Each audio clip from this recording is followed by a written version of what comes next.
Black Gastronomy Awards in Rio de Janeiro, Brazil celebrates the best black chefs, sommeliers, sous chefs and bakers in a country where racism is deeply rooted. Breno Cruz, a founder of the Black Gastronomy Contest, believes that the world is already diversified even in remote areas and therefore raised the need to be all-inclusive to all groups through cuisines.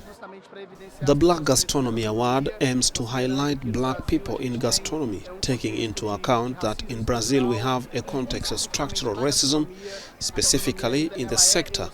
Gastronomy is still Eurocentric, so it is extremely relevant to recognize people who develop the Brazilian gastronomy, specifically here in Rio de Janeiro. Reis, who was born and raised in Rio, gives a personal touch to his dishes using cassava and palm oil, which are basic ingredients in Brazilian and African cooking.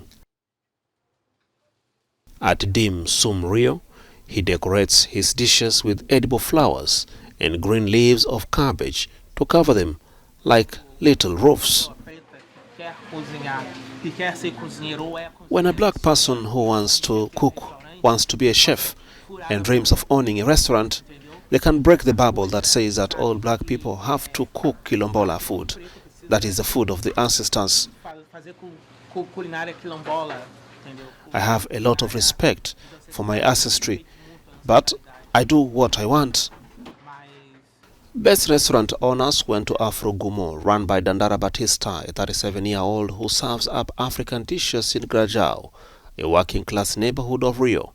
In the small kitchen of the eatery she opened in 2018, she fixes a dish called house rice, originally from Nigeria.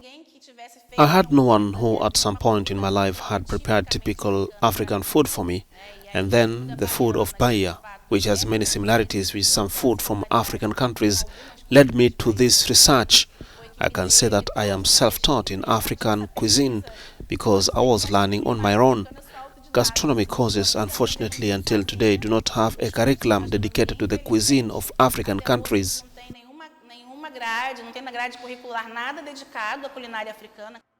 In Brazil, black or mixed race people account for 54% of the population, but only 30% of leadership positions in many companies.